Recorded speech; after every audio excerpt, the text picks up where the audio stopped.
super excited. This is episode 3 for us. So we've been doing this for a while now, and this is a very special group here that we have this morning.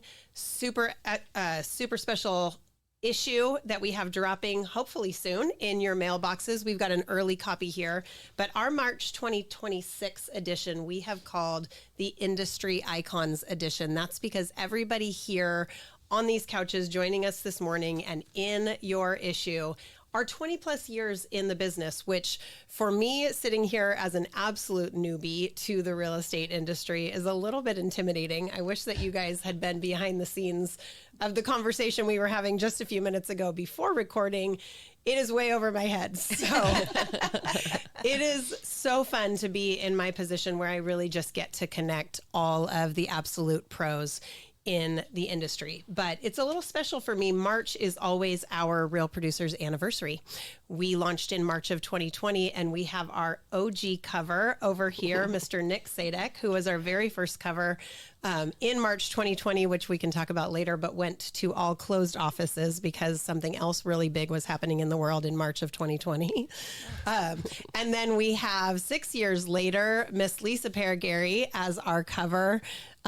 She also was one of the very first agents that I met way before we were in print.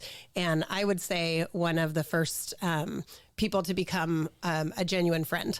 We started out in a just very traditional interview and then ended up talking way longer about way more important things. And Lisa's been a great friend to me. So super excited to have you on the cover. We also have Joanie over here, another 20 years in the business with Compass. And then we have Miss Jana Reyes over here with 1031 Exchange, one of our preferred partners. So super honored to have all of you here this morning. I'm going to let you go ahead, even though I just introduced you all a little bit. I'm going to let you go ahead and we'll start over here with Joanie.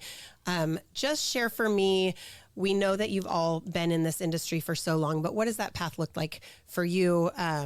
Have you always been in this area? And just tell us a little bit about yourself. Sure. I'm Joanie Cubias, and this March is my 20th year in real estate, which is kind of crazy.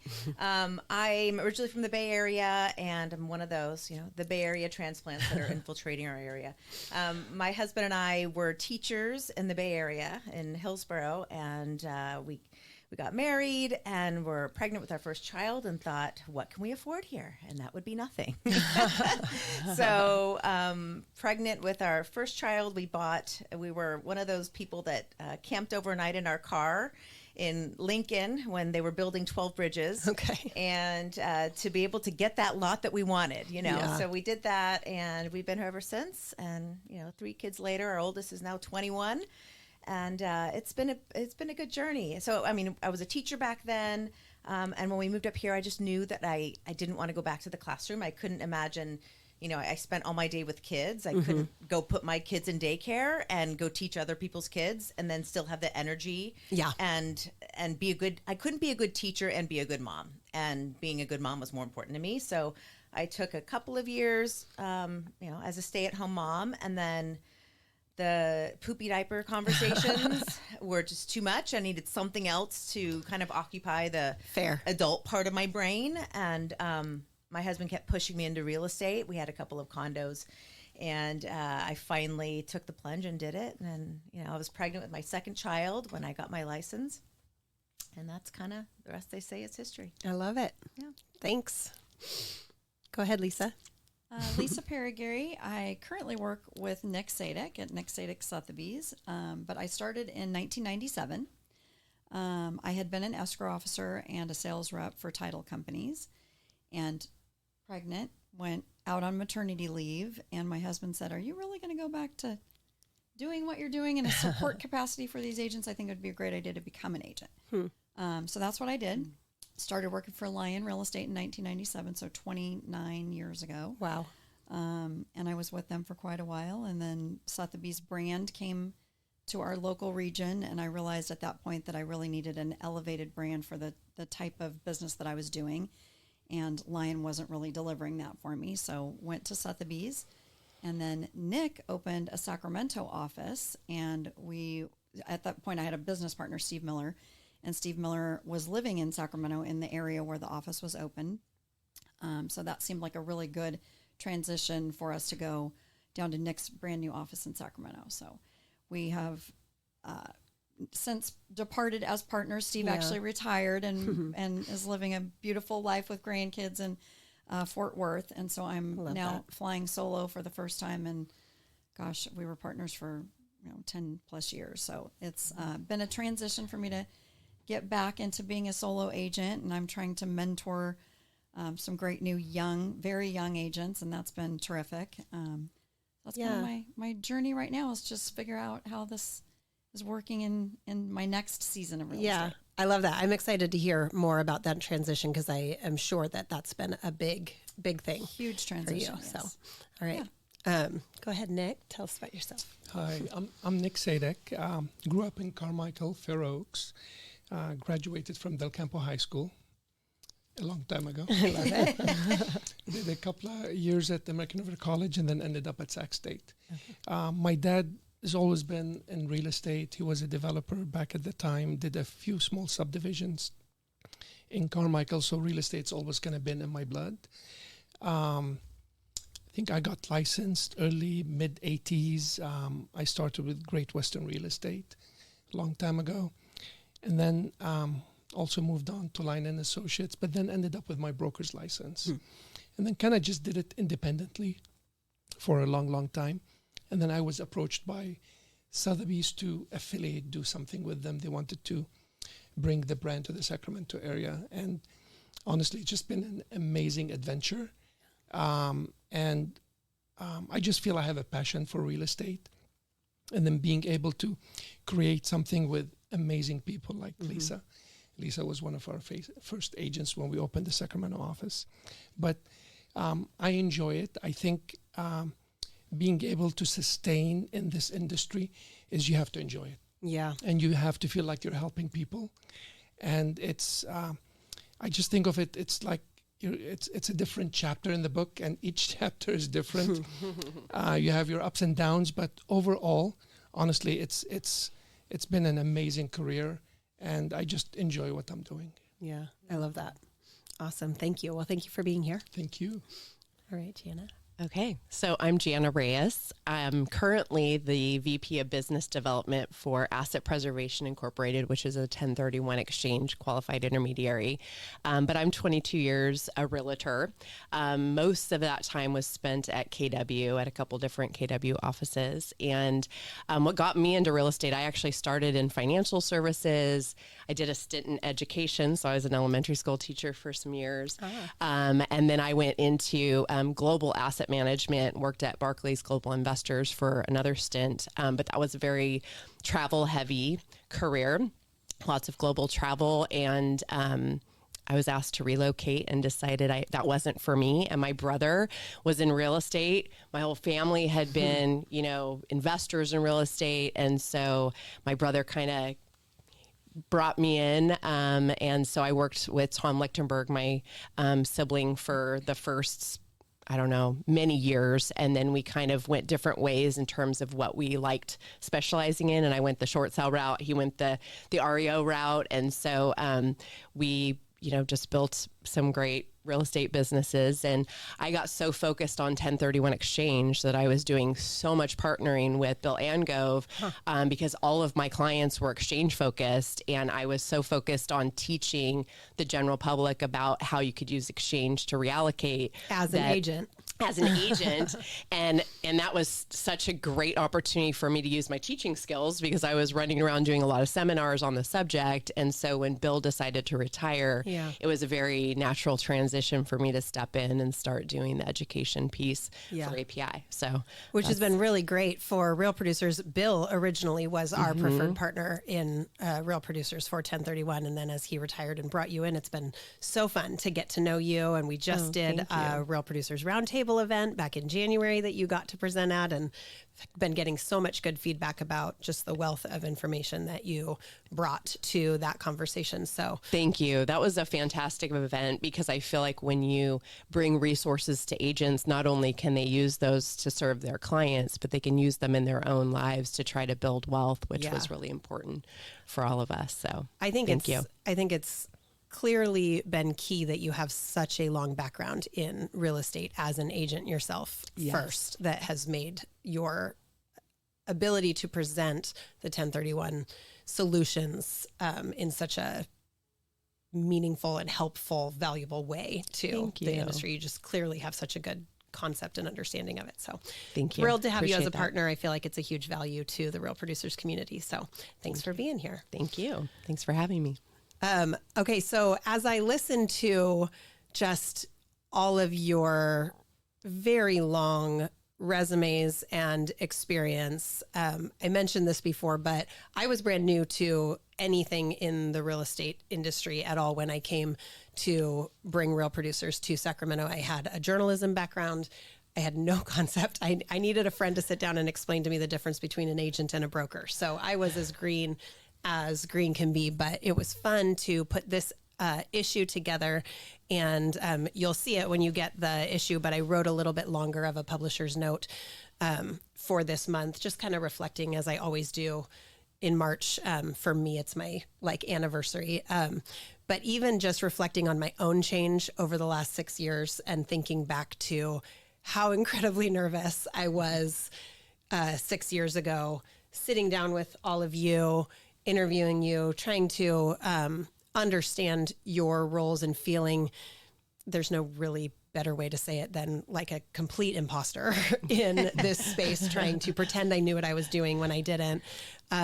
It's just really fun to look at the growth I feel like I've experienced over the last 6 years, in feeling like I really do have a community here. And a lot of that has been people coming around and getting to know people and having genuine relationships, and then just continuing to show up one foot in front of the other and do the work. And all of a sudden, experience builds confidence and replaces that nervousness and that, fear and insecurity.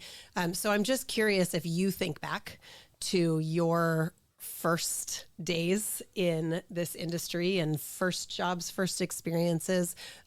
If you can remember, if anything stands out to you, or what you can share from the early days. Lisa, it's fun that you're training up brand new agents now. I'm sure that probably calls to mind a lot of your own first experiences, so that you have a lot of compassion and empathy for them. But yeah, I'm fascinated by the conversation and what makes the difference. Where does the transition happen, where all of a sudden you don't feel like a newbie anymore? Or does it ever? Or is the imposter syndrome kind of always there? Well, the funny thing is, in having the discussions with the young agents that are getting started and they're trying to grow their business, they're trying to figure out how to cultivate clients, how to make those first deals happen, it really has not changed in 30 years. Clearly you've got technology and social media and all these things that we did not have avenues to. But what we had was, we were floor agents. We worked the floor desk, and we held, open houses and things that are still traditionally being done now.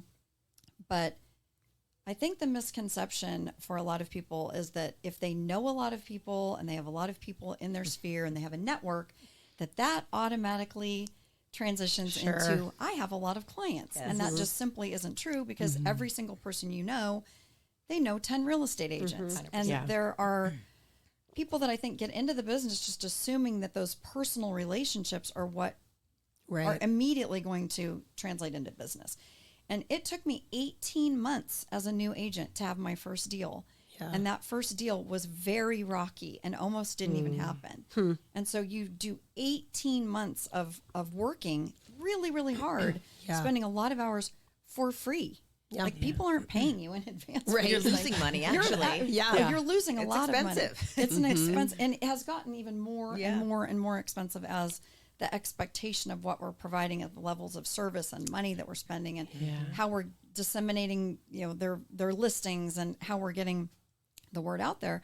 that's tremendous expense that's involved in that. So somebody that's new coming into the business, they keep looking to me saying, how long do we have to work for free? I don't know. I worked for 18 months, which, Sure. they're in a position where they are young enough that they still live at home and are still receiving financial support through parents. And that's a pretty amazing place to be. Yeah. In working with me, I'm helping to support them financially with their Resources, marketing and resources and that type of thing.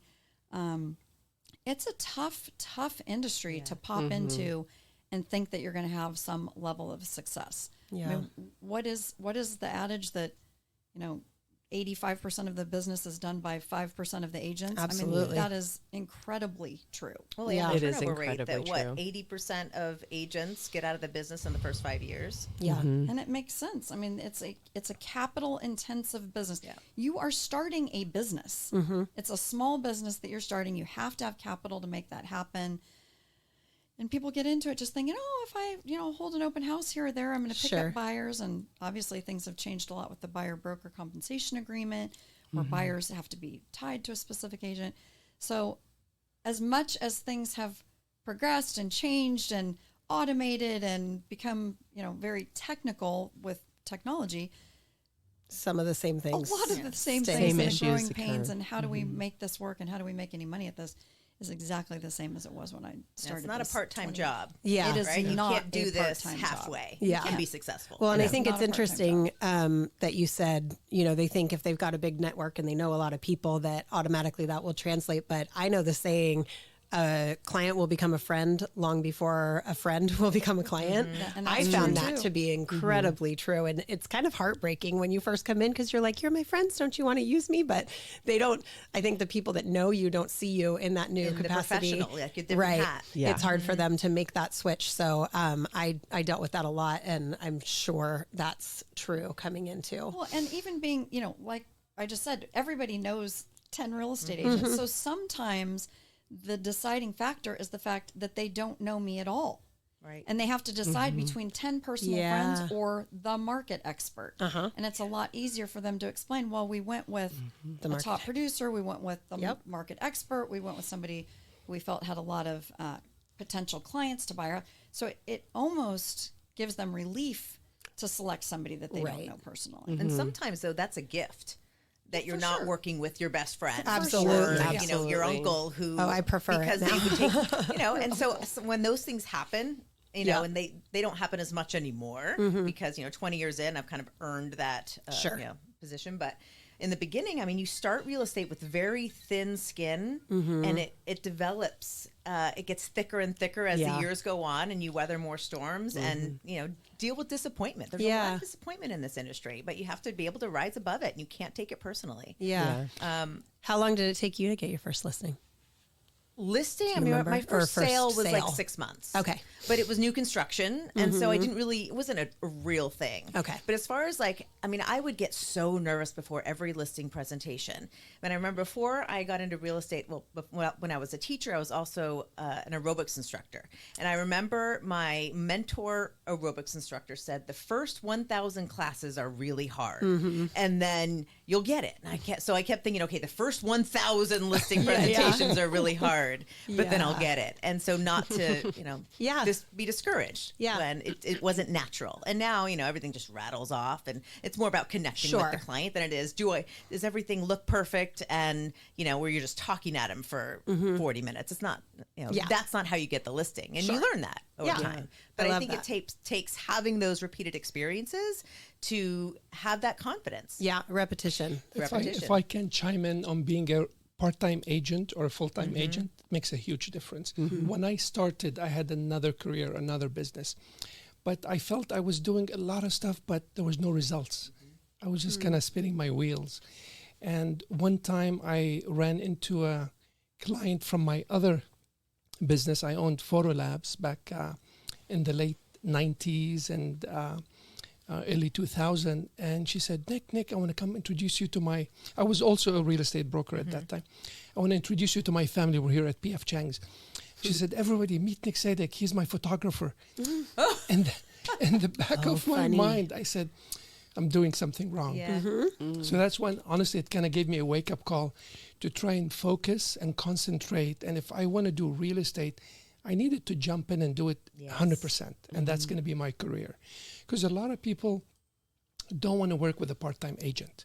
I mean, do you understand? Do you want to work with a This is part-time the doctor largest or a investment part-time of your attorney? life, right? So I really think if somebody wants to get in this industry, they need to kind of focus, take it to heart, and it's going to be a rewarding career if you put the time and the effort and treat it like a full-time job. You can't kind of do it part-time. So, Nick, how long do you think somebody should give it before they say, you know what, maybe this is not the right path for me? I mean, at least you want to go through different cycles, different seasons. Also depends on the timing. People that got into this career like in 2015, 16, they had it easy. I mean, we had a huge bull market kind of, it was an up market, easy to get a listing, you could sell. But I think a minimum 3 to 4 years somebody would get the feel if this is the right career for them, and they would have gone through different cycles, different market.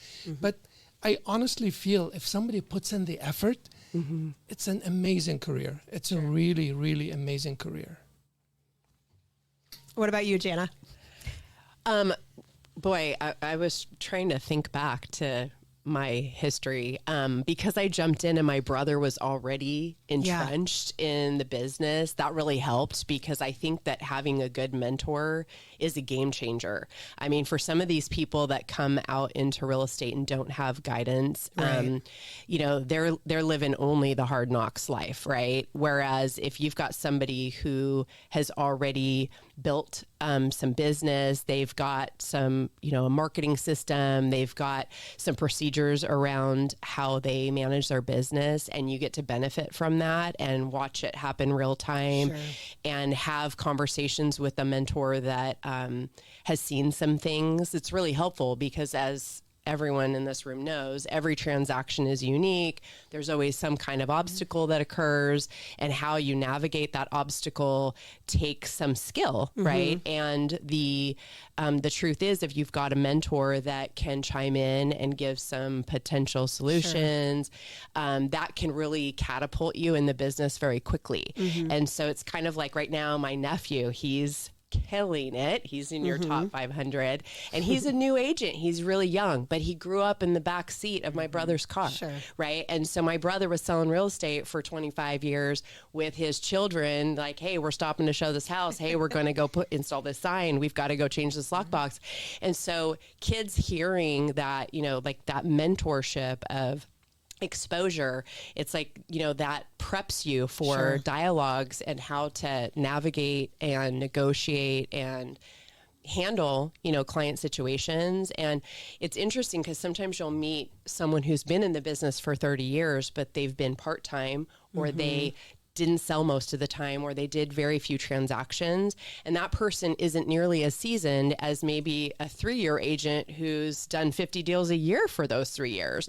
So it really is all about like the frequency of which someone's participating in the market, because they are experiencing all of those challenges and they're learning what works for that situation in this particular market, because the market's always changing, the people are always changing, the, you know, the requirements from the lending perspective are always changing, the requirements from, you know, some of the regulatory bodies are always changing.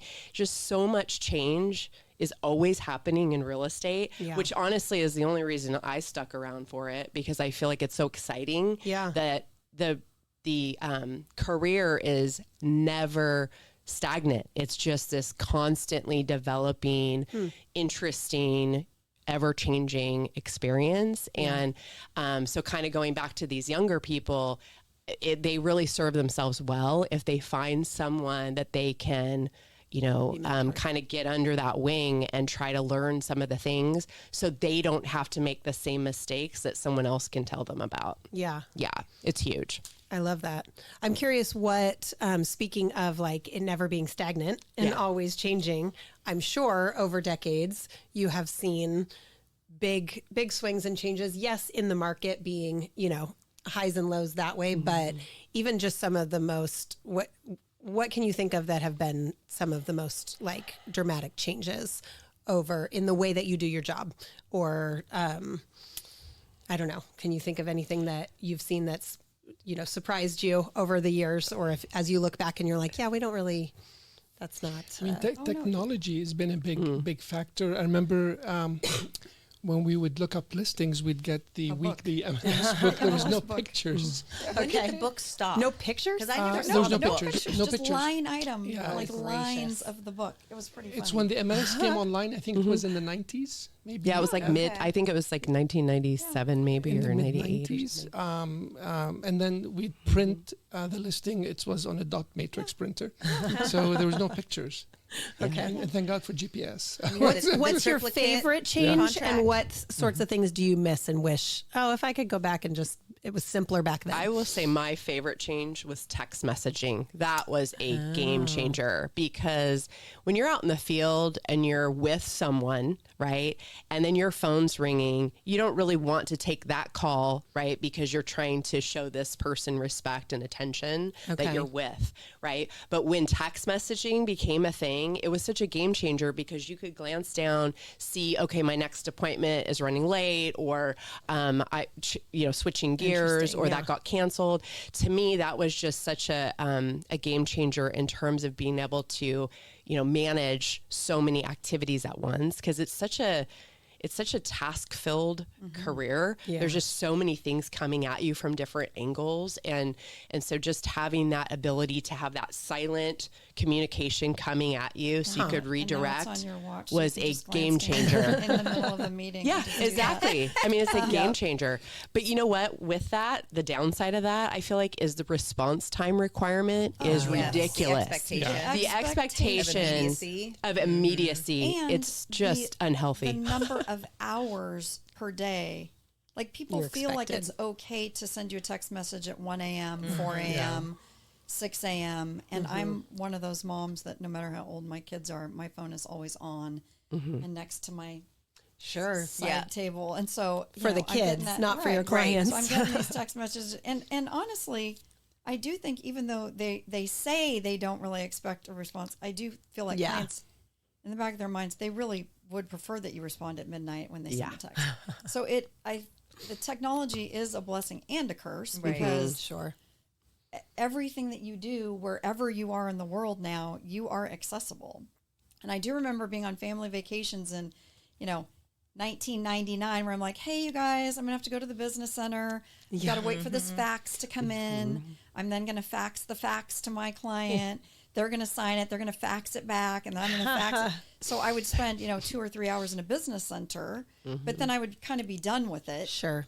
And you could walk away from it. Yeah. Now it's like, well, all day long, no matter where you are in the world, you are accessible to contracts and DocuSign and text messaging and email, voicemail. Like, it is For sure, a double-edged sword. relentless and really never ending. And it's very hard to step away from that, because the client's expectation is, oh, you're going on vacation, but you're going to have your phone with you. Yeah. You're going to have your laptop with you. You're going to have your iPad with you. Yes, that's absolutely true. So it's hard to step away from that. So as great as it is to not have to go to the business center and get a fax, Sure.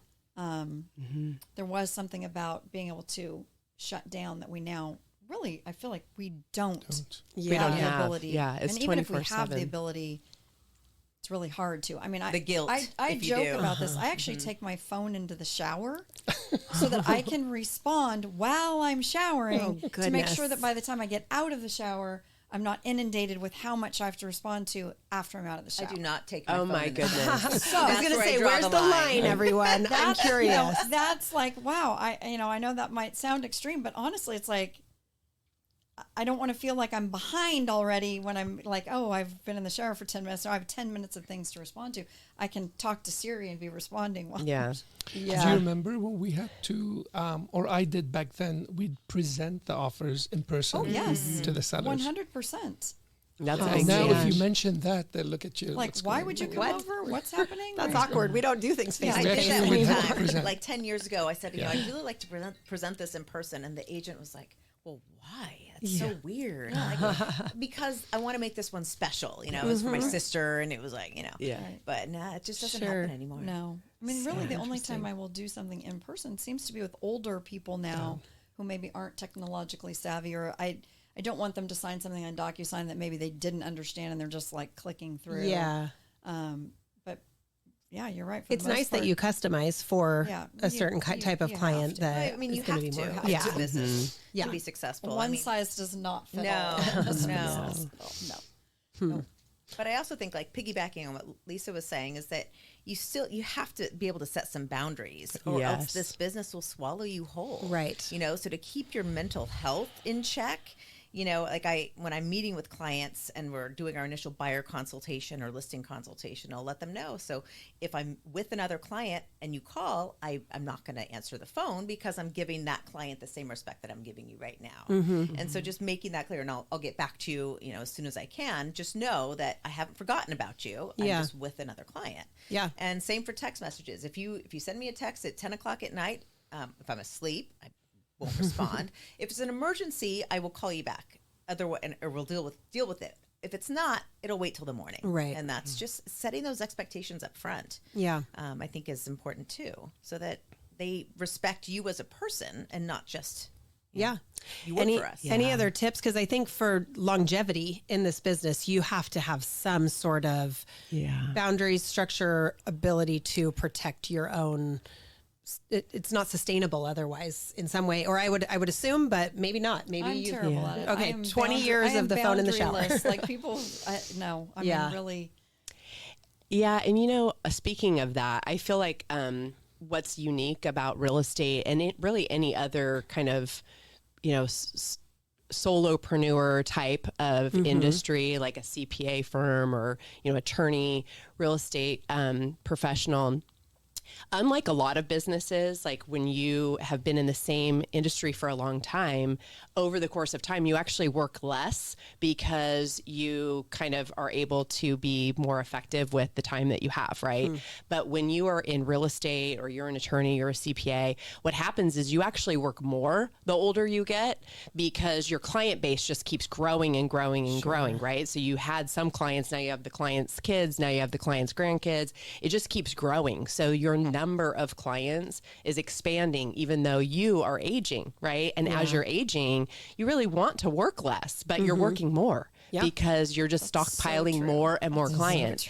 And so, it's I feel like it's a dilemma that, you know, aging realtors are having to figure out, when is the time to step out? How do you exit from this machine that you've built, right? Because unlike many other careers, there is an exit plan. There's a certain, you know, year that you're allowed to leave, and you're on your pension and you're whatever, right? You're exiting. But real estate's not like that. And so I think that's a big topic of discussion that, you know, people don't have with each other, but we need, as a community, need to come together and talk about how do realtors position themselves for that exit plan. Is it handing it off to the next generation? Is it bringing in partners? Is it, you know, just throwing the phone in the lake and leaving and just hoping for the best? Sounds like a great idea. I mean, that could be your plan. But, and I don't know if anybody else has given some thought to that, but I feel like that's something that, you know, there's not a lot of support or discussion on that topic in our industry. And I feel like it should be, because boundaries, like you said, if you don't have any and your clientele is just constantly growing and you have no boundaries, where's the breaking point? Like at what point can you not survive anymore because you're living to work instead of working to live, right? And so it's hard. And I don't have the answer. Right. I'm terrible at Nick boundaries does. too. He told But me he Nick, had the Nick, Nick, what do you do? I mean, Because honestly, you look relaxed, so you must be doing something right. I honestly think longevity, you have to enjoy what you're doing, because life is short, and obviously nobody guarantees you're going to be here for tomorrow. But I just think that you have to enjoy the moment. It's not, I mean, a lot of people set goals and they're happy when they achieve their goals, but they miss the enjoyment trying to get to those goals. And I really, truly believe that you really have to enjoy what you're doing. I had an incident 5-6 years ago. I'm lucky to be alive, honestly. And it kind of woke me up, and I started kind of delegating more and surrounding myself with amazing people to be able to relax a little more. At the same time, be productive and generate a living. But when you're all focused, it's you, and you don't want to reach out for help. I think that's kind of like a dangerous path. But I truly feel is just enjoy every day, because it makes such a big difference. Yeah. And you have to enjoy this industry. You have to enjoy what you're doing. There's ups and downs. I mean, I have amazing, wonderful clients, and I have a few not so wonderful clients. But I think the good kind of overwhelms the other, harder deals. But I think I end up becoming friends with at least 80 to 90% of my clients. Yeah. And they just become really good friends. Yeah. But I think it's all about enjoyment and surrounding yourself with really good professional people that's going to help you with what you're doing. Honestly, that makes a big difference. That's great. I love that. Oh, sorry, go ahead. Delegating is huge. absolutely critical. And it's difficult at certain points of your career where you're thinking, well, I don't really want to relinquish the business. Because obviously if you're delegating and you're sharing, that becomes something you're like, oh, is it really worth it to do this monetarily? And then you get to a place like you've talked about, you've created this machine, which is where I am now. I had an hour-long conversation with another agent about this yesterday, about you've created this machine. How do you keep the machine going without burning yourself out? And that is absolutely 100% through delegation and finding people that you wholeheartedly trust to truly be an extension of you, that you feel like have the same philosophies, the same values, the same work ethic, the same level of service, and that they're in this for the right reason. Yeah. Because if you're in real estate to make money, there's plenty of much easier ways to make money. So if But all you have to do is just put a sign in just, front of your all you have to do house. is put a sign and hold So it open house, and easy. people just want to work with you. So from mentoring these young kids, I've told them, like, they're such hardworking, amazing young people. And I said, you guys will be successful in anything that you choose to do. Are you sure real estate is what you're choosing to do? Is this it? Yeah. Because if you are doing this to chase a paycheck, or you're doing this you're in the wrong industry, because you cannot ever in this industry put your own financial need in front of the client's well-being. Exactly. And that will be the death of your career. If you're somebody driven by money and all you really care about is that commission check, and you'll sell them anything and you'll do anything to make sure that deal closes, you're absolutely not. And clients see right through that. Clients honestly, see see right through that. I mean, I have I was saying I have clients that joke when they refer me as a buyer's agent. They're like, okay, we're going to, but keep in mind, she's going to tell you there's things that you can't have. Like, she's going to tell you, no, you can't buy that. Right. And that builds, I think, a lot of trust when you say, that's not a good investment. You shouldn't buy that. If I wouldn't buy it, I don't want my client to buy it. Yeah, Exactly. But if you're somebody that just wants to be shoving people into transactions because you're looking for a paycheck, that's not going to serve you well. It's not going to serve the client well. And I think your longevity in the business isn't going to be great. And you are going to burn yourself out, because that isn't a machine that's growing for the right reasons. Yeah. And so I'm trying to cultivate young people that are doing this for the right reasons, that they're in this because it is truly a vocation. It is their calling, because we are here to facilitate people through some of the hardest life transitions that they have. Absolutely. You're a psychologist as much as you are. I mean, the fact that we're called salespeople is really a joke. Like, that's a misnomer. I'm not marriage selling. counselor. Exactly. I'm not selling anything. all I'm the above. coordinating. I'm Guiding. I'm counseling. Like, if I can't, like, oh, you don't like this house, but did you see the stainless refrigerator? Right. Like, what? We're not selling them anything. It is a process that we're guiding through. And so I'm trying to cultivate young people that understand that. And I guess my goal for my exit strategy is to be able to pass the baton to that younger generation, but feel like when I get that referral and I get past clients that want to work with me, that they know that I'm putting them in hands of people that have my same exact philosophy for real estate. And I think that's more critical than anything else, is cultivating a culture of new young agents that aren't all about social media and Instagram and TikTok and you know, getting their name out there and their visibility out there. That's not what this job is about. Can't be me. It's not. It can look like that these days with the social media and all of the splashes. It seems like it's branding before anything else at times. And I even struggle with my own, like I have hired this 18-year-old agent to do my social media for me, but none of my social media I ever have revolved around my numbers, my production levels, my number one, my 25. Like I haven't even posted the 25 the badge because I just struggle with it a little bit. I understand. It's not about me, right? Yeah, it's about what I'm doing for other people. So yeah.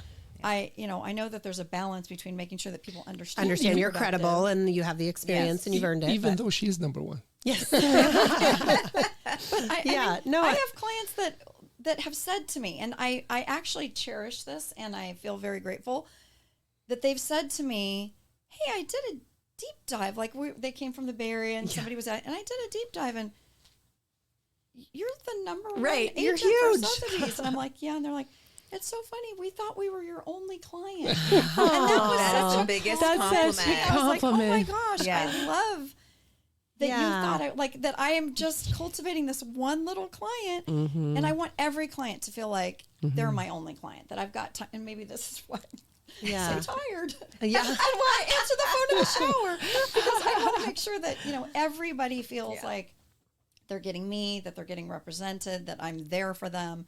Yeah. But that was a huge compliment to me. Not that, I saw you're number one, but right.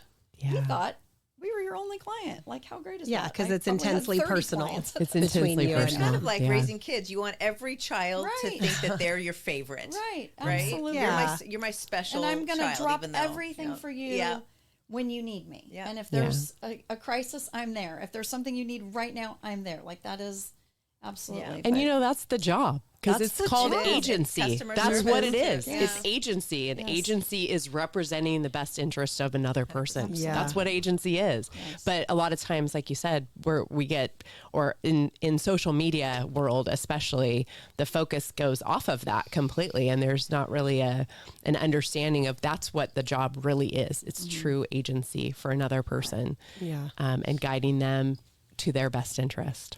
Yeah. So tell me, going back to what Nick said, longevity is sustained by truly enjoying this business. And there will be some that truly enjoy it and some that don't. Obviously, you've all found that kind of piece. You can see it just even in the way that you light up, Lisa, when you're talking about your clients. Like, you can see the true enjoyment. What are the pieces? Where is the beauty in this industry? For those that are listening, that are newer to the industry, that are trying to figure out, is this something that I could truly enjoy? Or was I just thinking this is a career that I just got to do? So where's the beauty in this for you? What is the thing that you love? For me personally, I think this may not be a popular answer, but probably my favorite time during the real estate, my journey through real estate, was helping people through short sales. That was probably my favorite time. And it was a very emotional time. It was a lot of tragic scenarios. It was a lot. I mean, I was crying alongside of these people at their dinner tables a lot of the time, but I felt so rewarded by the work that I was doing, because people were in very desperate situations. People were experiencing a lot of hardship and they were lost. Yeah. And when they finally were willing to talk to someone about it, I felt honored that they talked to me about it and that they let me help them go through all their financials and put it all on paper and send it all to the lenders and try to negotiate a request for a reduction in, or a, complete forgiveness of their debt. And I think that that's deeply personal for those people. They're going through a really hard time and they don't really want to share it with anyone. And a lot of times they would bury their head in the sand for a long time before they finally open the door to let someone in to talk to them. So I feel like that's an example of, that's not sales, right? You're not selling anybody on, hey, let me help you get unburied from this.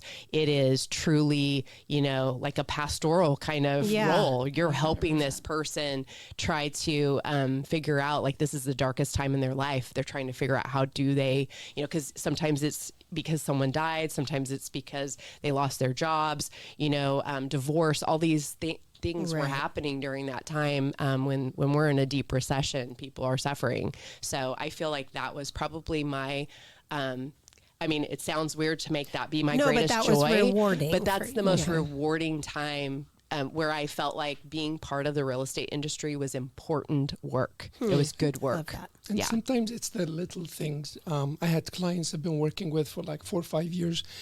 Finally, we found them a house in El Dorado Hills. I think you know them. And they're elderly, and they haven't mastered the Nest thermostat.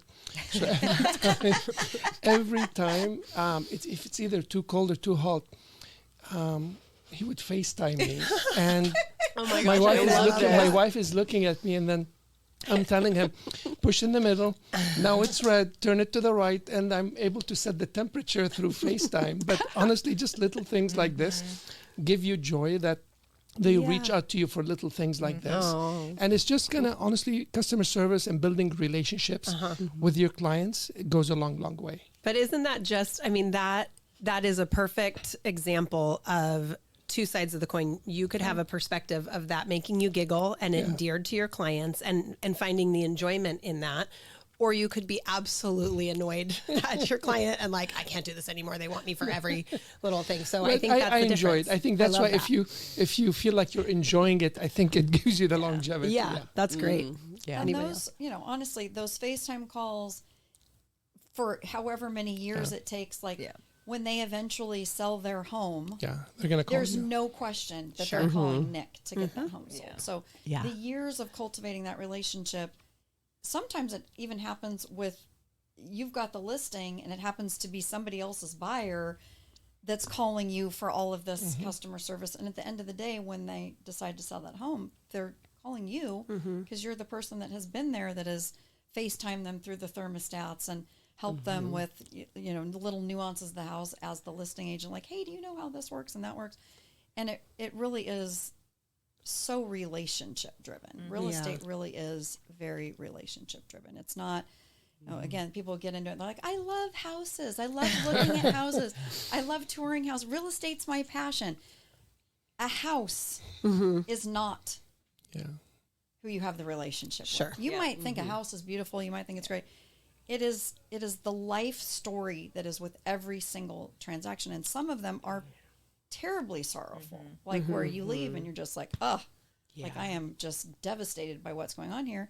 And then of course there's lots that are very joyful, but every single real estate transaction really usually has something to do with a life transition, death, birth, growing family, diminishing family, divorce, like whatever it is. People don't just typically say, today we've decided to move. It's like there's some catalyst for that decision, and you have to really cultivate that relationship and figure out, how are you going to help them through that. And I think that's where I get probably the most joy from the job, is at the end of the day knowing that I've really helped somebody through.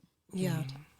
Beautiful, or whatever it is. Like whether I've helped within the last 6 months 4 children of past clients who are now first-time home buyers. Oh, and boy, is that awesome. is so awesome, because they're kids that I've known since they were little. Right. And now they're married and they're buying houses, and to just like watch that that The generation. family realtor. Yeah, the family realtor. I mean, that is something that I didn't think about 30 years ago, that I would be old enough someday to be selling real estate to the kids of clients. But I mean, that is an amazing thing to see, and have them come to you and trust you. And a lot of them, they'll say, "I know you're busy." They always say that. We only want to spend $500,000, but that's those $500,000 deals are That's the beauty. That's the beauty. Those are my favorite deals. Are the first time home buyers and helping people transition to their first homes, or selling that first home they bought and transitioning to the next thing, and being excited about the equity and the gains that they're acquiring, and seeing their financial growth in that. And so I love those. I mean, people ask me all the time, and I'm sure they do to you, Nick, how do I get into luxury? I want to break into luxury. How do I get a luxury listing? I'm like, you know what? You sell $500,000 homes, and that's $2.5 million. There you go. And everyone's happy and grateful and excited, and they love you, and that's luxury. Like $2.5 million. There you go. You're done. Yeah. One foot in front of the other. Yeah. But what's nice, we have a marketing department, and we have created a really nice book. It's geared towards sellers, and it just says, tell us your story. Because each transaction, there's a story. And if you get involved in the story and able to kind of advertise and broadcast the story. I think that's where the success is going to be. Yeah, that's great. I think that will be very encouraging for people listening who are new as they see what it looks like to have a long-term career. You guys are all speaking from a perspective of being able to look back over decades and see those generational clients and have all of those stories. And also, there's clearly in this room and listening to you, there's clearly a very seasoned, settled in comfort with being that role in someone's life, pastoral, as you said, walking them through changes. I can imagine that's really different when you're very first started, when you're younger than most of the people that you're helping, when you haven't navigated those seasons of life yourself in different things. It could be a little bit harder. And I'm curious what you would say to the newer agents. I'll bring it back personally for a minute. When I first was getting into this in Real Producers, I had a conversation with an older gentleman that was kind of like a mentor to my husband and I said, I don't like this. I don't like it at all. I don't like new things, and I don't like this job. This isn't going to work. And he had just the best wisdom to say to me, because he was like, Katie, I don't think what you don't like has anything to do with this job. What you don't like is feeling like you don't know what you're talking about. You don't like the anxiety feeling that is happening in you right now because you feel dumb, and you don't like feeling dumb. So you need massive repetition right now in order to get comfortable so that you don't feel like you don't know what you're talking about anymore.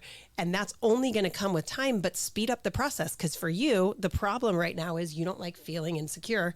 So you need to do twice as many appointments. You need to do twice as many conversations, because you'll just get comfortable with that piece. That will go away. And then you can figure out if you actually like this job in general. So I'm just curious for you. I think you mentioned repetition early on as a piece to getting rid of the anxiety, but anything else for those newer agents that are listening to you and saying, okay, I can, this career might be for me if I truly enjoy it. What's that like nuance and balance? Because there's some things when you're just new that are not as enjoyable as when you're seasoned and comfortable in the role. So do you have any thoughts on that, or what would you say to those agents? I mean, I truly think it's all about confidence also. Okay. If a new agent wants to focus or on a special, like a niche, whether it's geographic, a particular subdivision and area, it's easy for them to go do all of the research and have all of the numbers. So when they're meeting with the clients, they show confidence. And if they show confidence, they're going to get the respect. Sure. And it makes a huge difference. I was going to say something similar in that knowledge, be a sponge, like seek learning. There's so many different great trainers out there between Brian Buffini, Ninja, like learn different, hear from other people who have been doing it for a long time and, know the numbers. The more you know, like exactly what Nick said, it makes you more confident. So you don't feel like you're, being an imposter in a situation. If you may not have the repetition, just, know your stuff. Okay. Yeah. But also if you feel like you might be in over your head. So, I mean, maybe you're a new agent and you've done a couple of transactions, but you haven't done one that's, say, a probate, but you have a probate opportunity, then it's like, not only do you want to maybe take a class on how you manage a probate scenario, but maybe also taking a mentor with you. It's not, I think sometimes we have to humble ourselves and bring in some scaffolding, right? To say, hey, I'm going to go to this listing presentation for a probate. I've never done that before, but this person in my office has, and I would rather split the deal with them so that they can I can watch them witness this, the way that this is handled.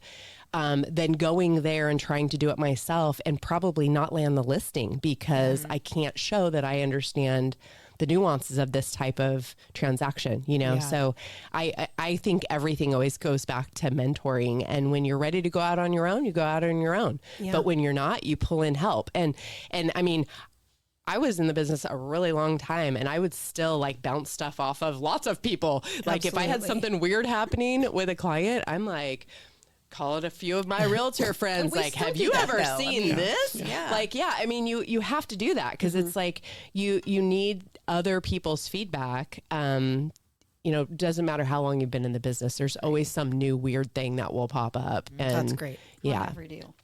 Every deal. There's something well, weird, speaking right? of, go ahead. I'm sorry. I was going to say, the kids that I have working with me right now, they absolutely have a challenge because I've got an 18-year-old, a 19-year-old, and a 21-year-old. So those three are very young. And so the age, and they're incredibly professional, and they're, very good at what they do, but they're definitely up against an age barrier when they're meeting with clients, and people are like, well, how old are you? Right. Like, what's going on here? So to your point, like having me as their mentor, I tell them, don't answer a question that you don't know. Right. Say, I work with Lisa Paragary, and I'm going to ask her, and she's going to get right back to us. And I can't tell you how many clients that they've said, hey, we're going to present an offer. We're going to get Lisa on the phone as we walk through this offer that you're about to sign. Great. And I don't say anything unless they ask me. I just sit there on the phone. And how many clients have said, I just want to let you know how much I respect this young person for understanding what their current limitations are. Being humble enough to bring you into the fold and understand where their current capacity is. And that has served them really well, of just really not trying to pretend that there's something that they're not. That telling the client very much up front, like, I am new, I'm a younger agent, I'm getting started, but I have this person that's been in this industry for 29 years behind me, in full support of me.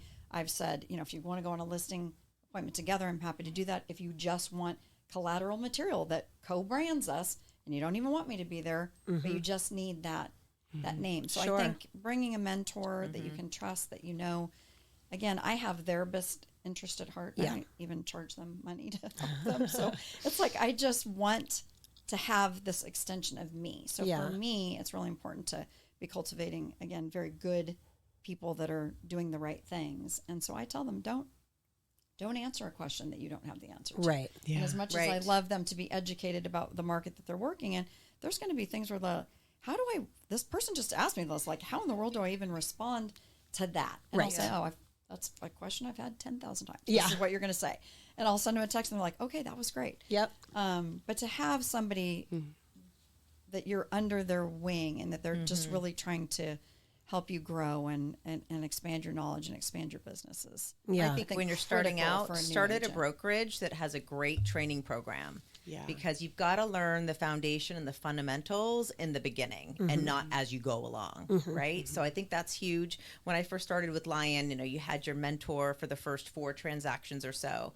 And my mentor, Sherry Bleiweiss, she was great. She said, when you're going into a listing consultation and you're new, you can always say, look, I'm new. I only have, a year of experience, but I've got over 100 years back at the office to back me up or to help me out. And then, similar to what you said, Lisa, is that if you don't know the answer to a question, that's okay. Say, what, I'm not sure, but I'm going to look into that for you, because we're not expected to know everything all the time. Yeah. So just be honest. It's better than answering incorrectly. Yeah.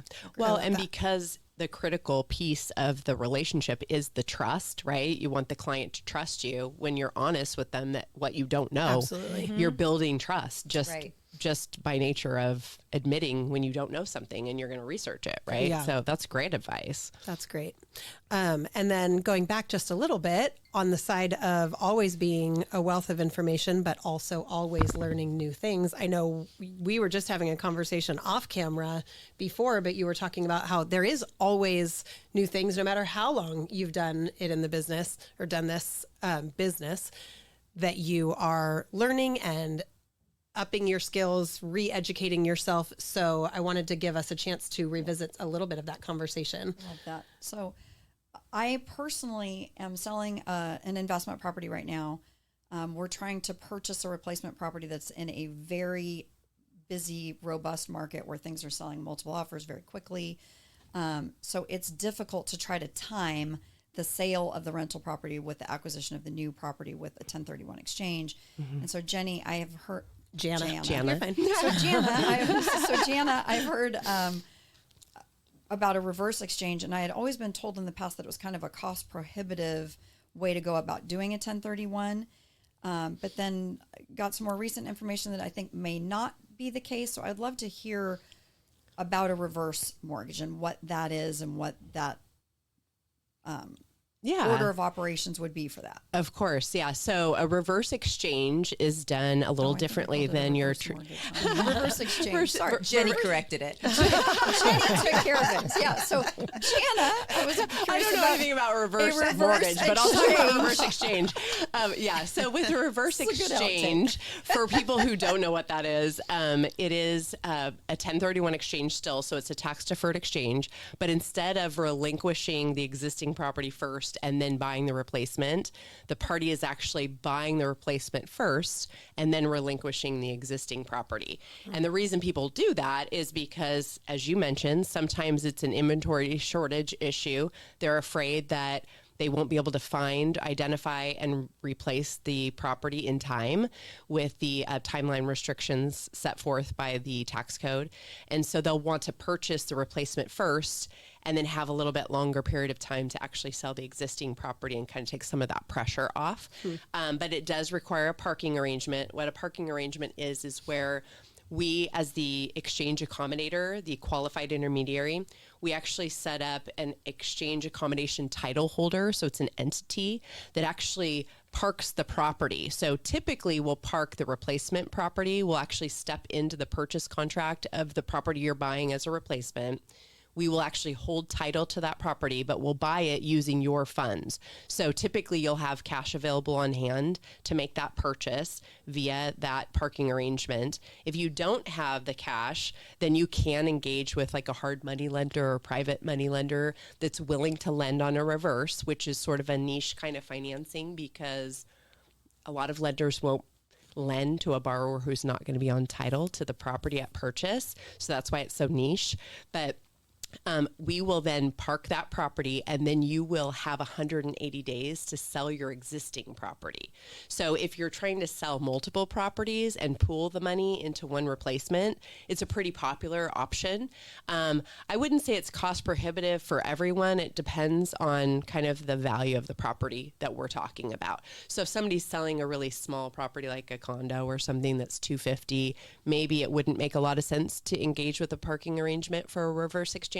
But if we're talking about larger numbers, the tax implications of a failed exchange can be so significant that they would rather pay for that parking arrangement and be able to secure the replacement property first and have that certainty that the exchange will work out as long as they can get their existing property sold in a timely fashion. So when we close escrow on the purchase on the behalf of the exchanger and that entity, that triggers an exchange timeline of 180 days for them to not only sell their existing property, channel the proceeds of those sales through the qualified account, then we return the money to them or the lender if they used a lender and deed the new property to them, all by the 180th day. Got it. That makes perfect sense. And now knowing that the parking arrangement is that the qualified intermediary is actually taking title to the property, all the more reason to be using something like API or something that is a very well vetted and very well known and I guess qualified, truly qualified, because you're actually having somebody, hold title to your property. Right. Yeah. Right. So if that company were to go, don't use Joe Schmo for that. Right. Don't use Joe Schmo. So I didn't realize that there was actually a change of title in the reverse. So you brought up a good point. The qualified intermediary industry as a whole is actually unregulated. So, which is shocking to most consumers and real estate professionals. They're like, what do you mean? Right. Because a bank is highly regulated, a title company is highly regulated, but the QI industry, which is the industry that holds the money or the property, if it's a reverse, during the exchange timeline, that party is not a highly regulated anything. So literally anyone could pop up and create a QI shop if they wanted to. And that's so it is crazy. Which is pretty scary with all the wire fraud. With the wire fraud, exactly. So API, Asset Preservation Incorporated, we're one of the oldest exchange companies in the nation, 35 years in the business, very reputable. We actually are wholly owned by Stewart. So Stewart Information Corporation is actually a publicly traded company that owns multiple companies. One of them is Stewart Title. That doesn't require exchangers to use Stewart Title if they work with us. The reason I'm bringing it up is that the reason we've aligned ourselves with a national title company is because we've chosen to mirror all of their security measures. So we use Certified, which is like a wire fraud prevention service for all of the wire transfers. Like we have, segregated accounts for our exchangers. We have, insurance. We actually even have a letter of assurance from our parent company. So we've got a multi-layered security system in place to protect the exchanger. And that's really what matters. And a lot of agents don't know that. So it's really important for them to educate their clients when they're choosing a QI to choose the right one. Yeah. Makes a lot of sense. It's really critical. Thank you for clarifying You're that. welcome. Wasn't super clear on what the reverse exchange was. I knew what a reverse mortgage was. I love that. Always learning new tools. Always learning. Always being a sponge. Yep. I would also like to know information. where you can find the $250,000 condo. Yeah. Right. I just Over saw one in, actually. I just set up an exchange for one. Yep. I think it was on e-commerce in Natomas. I just set up an exchange yesterday for one. That's where that number came from. Out of state. I think it was a 1-bedroom, 1-bath. But to be fair. 1-bedroom, 1-bath. Okay. And All right. What are the pitfalls in parking in the, is it the Delaware Trust? Because I heard you can't get out of it. Yeah. So Delaware Statutory Trust, it's not really a parking. So that's kind of different.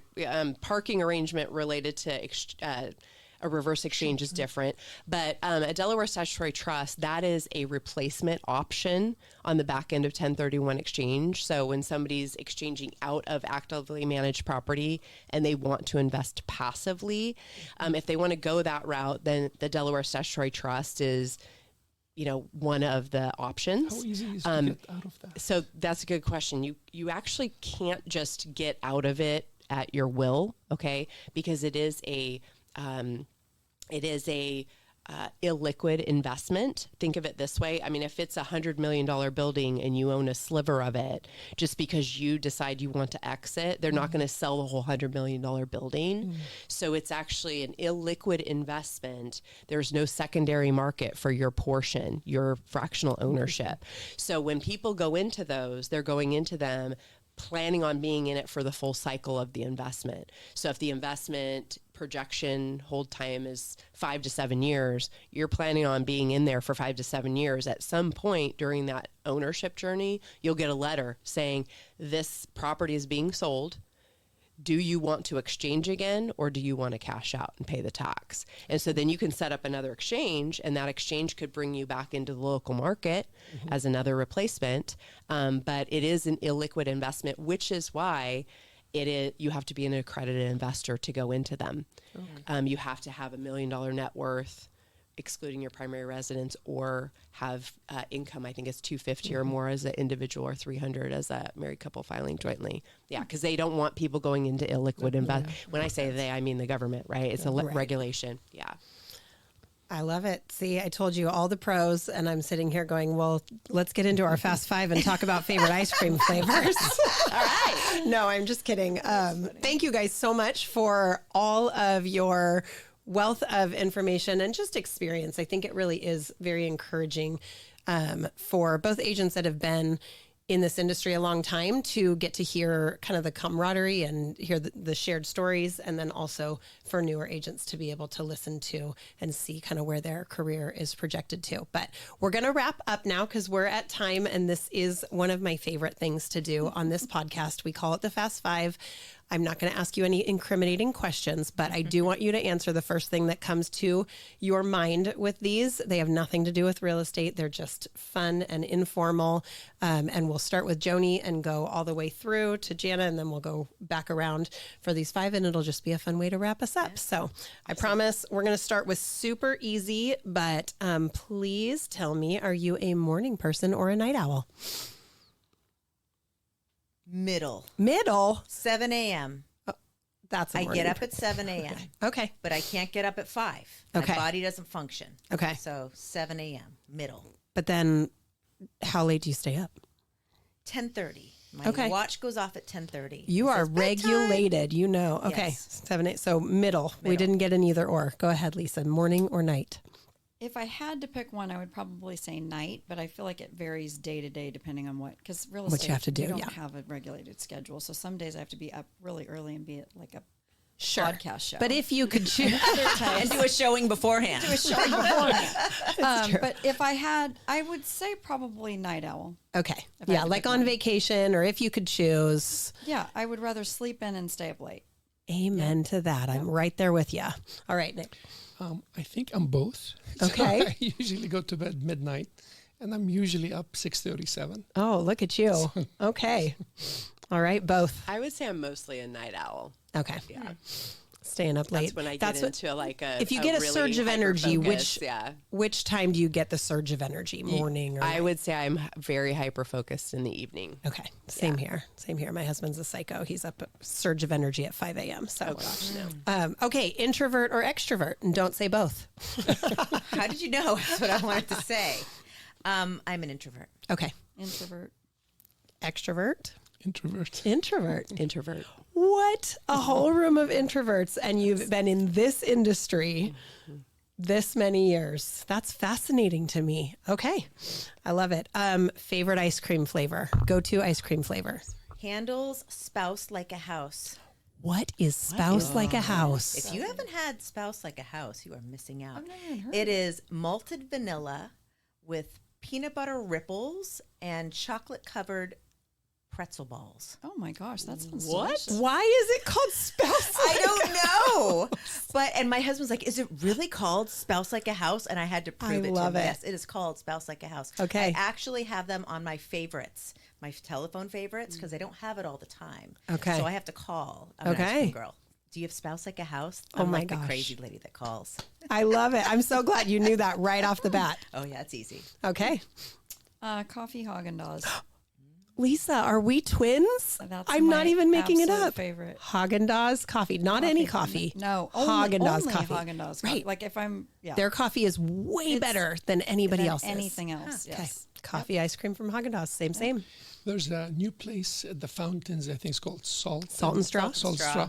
I do the same thing. I try every flavor, honestly, and then I go back to lavender. I think they have a lavender flavor. That's a fun Okay. flavor. But I try everything, and Yep. then I go back to lavender. You have to so try funny. everything there. They have like Thanksgiving dinner ice cream or something. They've got Lucky all Charms ice Yep. cream. They have all these funky flavors. Yeah. So lavender for Nick. Okay. I'm a purist. don't I even would want say anything. mocha almond fudge. That's good one one, of my too. go-tos. Yeah. Any brand in particular or just smoke almond fudge?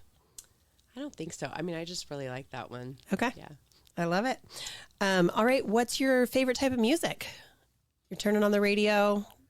Depends on the mood. Okay. The morning starts out with classical. Okay. But then sometimes you need some show tunes. Show tunes. Other times it's, it just depends on the mood. I Okay. like it all, except for, crazy hardcore, like Metallica. You're not like a I'm big not a heavy metal. girl. No. Okay. Yeah, I can't really see that for you. I'm pretty much the same, like day and night, K-Love, Christian, contemporary. Okay. It just helps me throughout the whole day. I love it. I love that. All right. I'm a country girl if I'm picking a go-to, and it's probably 90s country. I usually like jazz, anything with maybe guitar or piano, Michael Bublé, those kind of Nice. songs. Yeah. Okay. Oh my gosh. I love music and it depends on my mood and it's a very wide range of types of music that I like to listen to. Probably singer-songwriter is my favorite, like just going to open mics and listening to people play their guitar and sing. But I have two things I won't listen to, and I tell my son that all the time. Gangster rap, don't like it, and I don't like screamo. So those are my two. Screamo? No, everything. Screamo? It's just like People it are sounds. Just Those are screaming.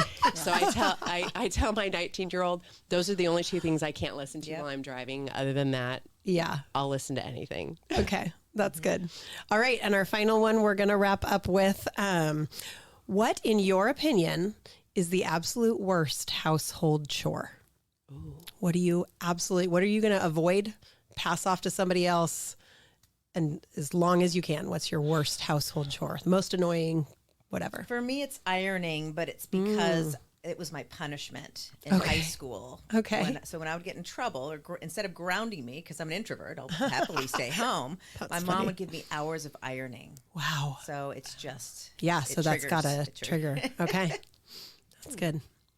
This is terrible. I love don't- them all? I don't dislike any, because honestly, household chores for me, this is going to sound terrible, are kind of like a break. Yeah. Like I enjoy like doing the house. Like if I'm home, because when you're a real estate agent, you're not home very much. Mm-hmm. So when I have a day where I'm like, oh my gosh, I'm home. Yeah. Like I love kind of tinkering around the house and doing household chores and listening to music or whatever. And not, so Is there anything you're passing by though and kind of hoping your husband picks up? No, nothing? not really. I mean, I like weeding. Yeah. What about laundry and dishes? No, I do laundry Trash. every day, and I Seriously? wake up every day and I unload the dishwasher every single morning. It's like a ritual. I do laundry every day, like 2 loads of laundry every day. So no, there's not really. Honestly, there's. All I mean, right, that you sounds are terrible. superhuman. Wow, come to Maybe my house. cleaning toilets. Like I don't love cleaning a toilet, but Okay. Don't you hire that out? I don't. come I on. don't have a housekeeper. Seriously? No, I like.